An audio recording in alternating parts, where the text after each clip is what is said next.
राधे राधे, हरे कृष्णा। कैसे हो आप सभी लोग? आशा करती हूँ आप सभी परम मंगल में होगे, स्वस्थ होगे, अच्छे होगे।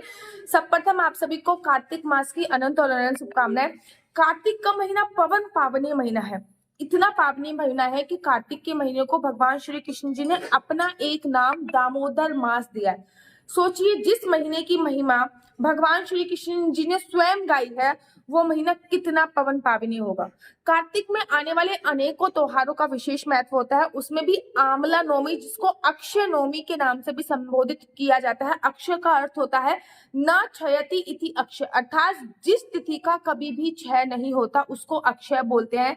आमला नवमी, जिसमें आमले की विशेष पूजा अर्चना वरना करी जाती है। आमले के पेड़ में कहते हैं, वैसे तो आमले के पेड़ में भगवान श्री हरि विष्णु का वास होता है, लेकिन आमला नवमी वाले दिन, जिसको अक्षय नवमी भी बोलते हैं, उस दिन आमले के पेड़ में ब्रह्मा विष्णु महेश इन त्रिदेवों का वास माना जाता है।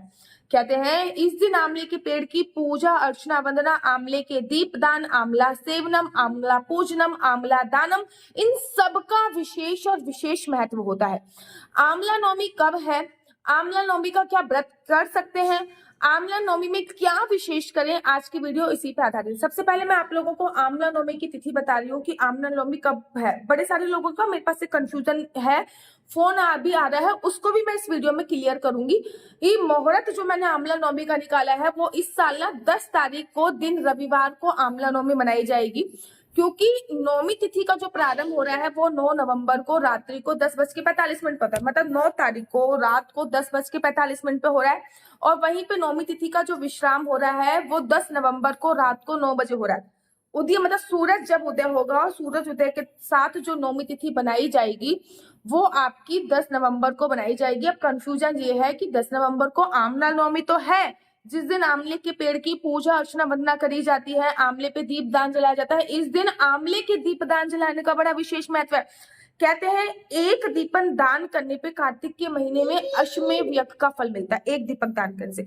वहीं अगर हम कार्तिक के महीने में आमला नवमी वाले दिन आमले का दीपक दान करते हैं तो पुनरपि जन्म पुनरपि मरणम, बार बार जन्म लेने की और बार बार मरने की जो प्रतिक्रिया होती है। सोचो, एक इंसान का जन्म 582 समथिंग बार होता है, तो वो जो बार बार जन्म लेने की और बार बार मरने की जो प्रतिक्रिया होती है वो समाप्त हो जाती है और व्यक्ति मोक्ष को प्राप्त होता है। इतनी बड़ी महिमा होती है आंवला नवमी पे आंवला का दीपदान करने की। कुछ नहीं करना, आपको सिंपल से आंवला लेना है, आंवले को अंदर थोड़ा सा उसको खोद देना है। अगर गुठली निकाल सकते हो तो निकाल दीजिए, मतलब आंवले में गड्ढा कर देना है, उसमें तेल रखना है और उसमें बत्ती बनानी है। आंवले में जो भी दीपदान किए जाते हैं उसकी जो बत्ती होती है वो लंबी बत्ती नहीं होती, उसकी जो बत्ती होती है वो गोल बत्ती होती है। आंवले का दीपदान करने की बहुत बड़ी महिमा शास्त्रों में बताई गई है। एक दीपदान करने से आपके जन्म के किए गए सारे पाप जो होते हैं वो क्षीण हो जाते हैं, पुण्यों की वृद्धि होती है और आपको मोक्ष की प्राप्ति होती है। आंवला नवमी नौमी तिथि पर पड़ती है, इसलिए 9 दीपदान की बहुत बड़ी महिमा। आप चाहो तो कितनी भी अपने सामर्थ्य के अनुसार कितना भी दीपदान कर सकते हो, लेकिन 9 दीपदान की बहुत बड़ी महिमा। अब कंफ्यूजन ये है कि रविवार वाले दिन आंवले के पेड़ की पूजा अर्चना वंदना शास्त्रों में निषेध बताई गई है आंवले के पेड़ की।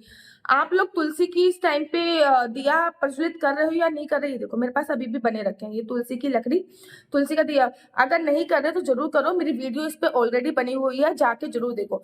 आप लोग आंवले के पेड़ की पूजा अर्चना वंदना अब रविवार वाले दिन कैसे करें, ये एक बहुत कंफ्यूजन का विषय है, क्योंकि रविवार वाले दिन कुछ देव वृक्ष ऐसे होते हैं जिनकी पूजा अर्चना वंदना शास्त्रों में मनाही है। उन देव वृक्षों में से एक देव वृक्ष आंवले का है, दूसरा वृक्ष तुलसी का है। इन दो देव वृक्ष ऐसे होते हैं जिनकी रविवार को पूजा अर्चना वंदना नहीं की जाती। रविवार का दिन है तो आंवले के पेड़ की पूजा अर्चना वंदना कैसे करते हैं? वैसे तो मैं आपको बताऊं आंवले के पेड़ की जो पूजा का विधान होता है वो कैसे होता है। सबसे पहले आपको आंवले के वृक्ष के पास जाना होता है। अगर आंवले का वृक्ष आपको नहीं मिल रहा तो आंवले की एक वृक्ष की एक टहनी भी तोड़ के आप लेके आ सकते हैं, या फिर इस दिन आंवले का पौधा घर पे लेके आना भी बहुत शुभ माना जाता है। आंवले के पौधे के पास सबसे पहले थोड़ा सा चौक पूर लेते हैं, सिंपल सा, मतलब पोंछा लगा लीजिए। पोंछा लगा, अब चौक क्या पूरेंगे? गाय के गोबर से चौक पूरा जाता है, पहले तो ये विधान होता है। गाय के गोबर से लीपा जाता है, फिर उसके बाद आटे का स्वास्तिक वगैरह बनाया जाता है, शास्त्रों में तो ये विधान होता है।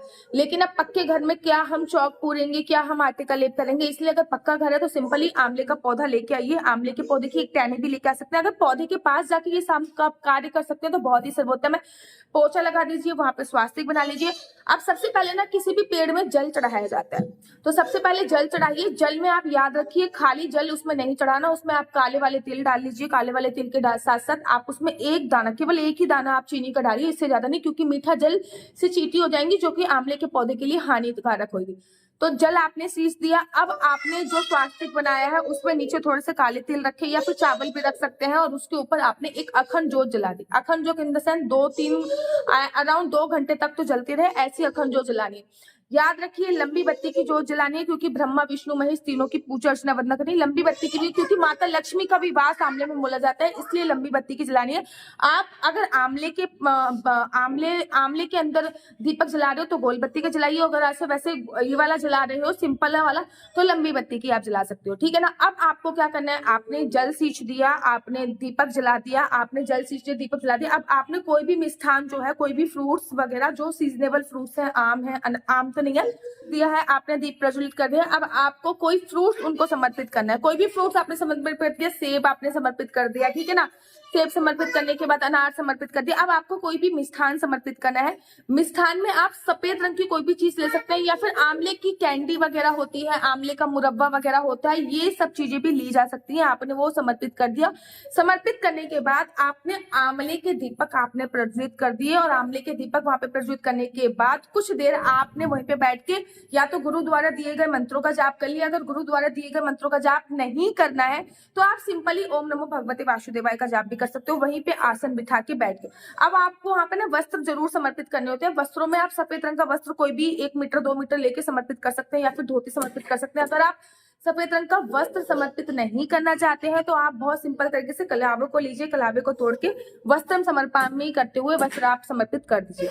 ये विधि कर दी। उसके बाद आपको आंवले की पूजा अर्चना वंदना करनी है। आंवले की विशेषकर कोई आरती बहुत ही कम होती है, अगर आपको यूट्यूब पे आरती वगैरह मिल जाए तो हम आंवले की आरती कर सकते हैं, नहीं तो आप ओम जय जगदीश की आरती कर सकते हैं, क्योंकि ओम जय जगदीश एक ऐसी आरती है जिसमें तीनों भगवान की आरती होती है, ब्रह्मा विष्णु महेश की, ठीक है ना। वैसे तो शास्त्रों में ऐसे विधान आता है कि इस दिन माता लक्ष्मी शाम के समय आंवले के वृक्ष पे आके विराजमान होती है, तो इस दिन गोधली वेला में पूजा अर्चना वंदना करने का विशेष महत्व है। आंवले के नीचे इस दिन भोजन बनाया जाता है, भोजन खाने का विशेष महत्व होता है।